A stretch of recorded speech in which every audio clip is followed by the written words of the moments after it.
मित्रांनो नमस्कार. मित्रांनो, सकाळच्या या गुलाबी थंडीमध्ये सर्वजण आपापल्या उद्योग व्यवसाय कामानिमित्त नोकरीनिमित्त घराच्या बाहेर पडतात आणि या गुलाबी थंडीचा आनंद घेतात.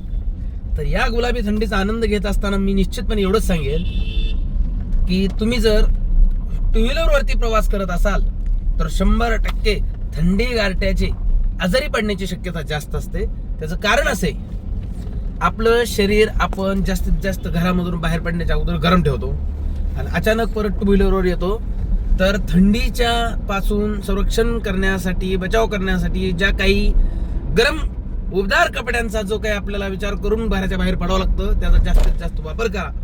परंतु मी हे सांगण्याच्या अगोदर मी इतकंच सांगतो तुम्हाला मित्रांनो, आपल्याला सर्वात प्रथम घरापासून एक सुरुवात करायची आहे. या थंडीच्या दिवसामध्ये थंड पाण्याने आंघोळ करायला सुरुवात करायची.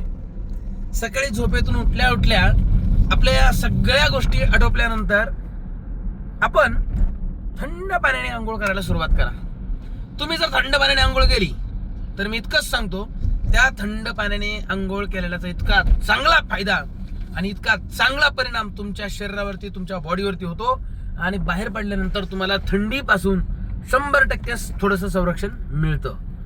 म्हणून मला तुम्हाला सांगायचं आहे की ह्या वातावरणात अचानक झालेला जो बदल असतो, आपल्या सर्वांना माहित होतं की आता थंडी येणार आहे, थंडीची चाहूल मागेच लागली होती. परंतु आपण थंड पाण्याने जर थंडीच्या दिवसातच काय तर 365 दिवस जर आपण थंड पाण्याने आंघोळ केले तर निश्चितच आपली रोगप्रतिकार शक्ती वाढते.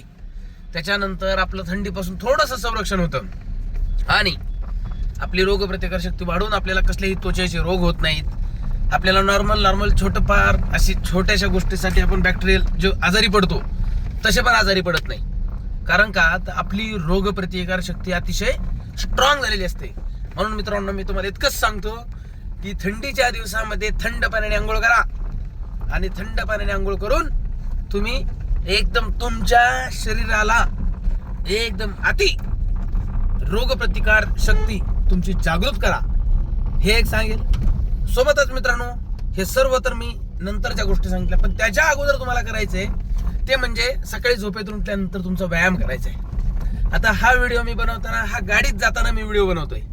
माझ्याकडे वेळ कमी आहे, मुलांना शाळेत सोडायचंय, त्याच्यामुळं थोडासा व्हिडिओमध्ये हल्लेलं आहे, म्हणजे थोडासा व्हिडिओ हल्ला गेलेला आहे. पण मी इतकंच निश्चित सांगेल तुम्हाला की हे करत असताना मित्रांनो तुम्हाला व्यायाम पण करायचा आहे.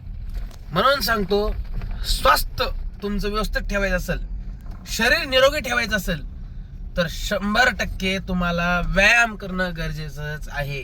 व्यायामामध्ये जर तुम्हाला वेगवेगळ्या प्रकारचे व्यायाम, योगासने करता येत नसतील, निश्चितपणे करू नका. परंतु रोजचं कमीत कमी 45 ते 50 मिनिटं तुम्ही चाला. म्हणजे 45 ते 50 मिनिटाचा व्यायाम करा. त्या 45 ते 50 मिनिटामध्ये तुम्हाला काय करायचं मित्रांनो, तुम्हाला फक्त त्याच्यामधले अर्ध तुम्हाला फास्ट चालायचंय, अर्ध, आणि राहिलेला जो 25% हिस्सा आहे तो तुम्हाला पळायचा आहे आणि 25% हिस्सा आहे तो तुम्ही झोपेतून उठून जेव्हा व्यायामाला जाता तुमची बॉडी गरम करण्यासाठी म्हणून तुम्हाला स्लो गतीने चालायचंय. बस इतकंच. तुम्ही व्यायाम करा. व्यायाम करून आले घरच्या आवरून मग तुम्हाला सांगितलं पण थंड पाण्याने आंघोळ वगैरे करा आणि तुम्ही तुमच्या दिवसाची सुरुवात करा. 100% निश्चितपणे तुम्हाला याचा 100% फायदा झाला असेल, इतकंच मी सांगतो. आणि मित्रांनो थांबतो. तुम्ही स्वस्थ राहा, मस्त राहा, आयुष्याचा एन्जॉय करा आणि तुमच्या लाईफमध्ये कसल्याही आजारापासून तुमचं संरक्षण करा. याच्यासाठी सांगितलेलं ह्या टिप्स तुम्ही आयुष्यभर लक्षात ठेवा. धन्यवाद मित्रांनो.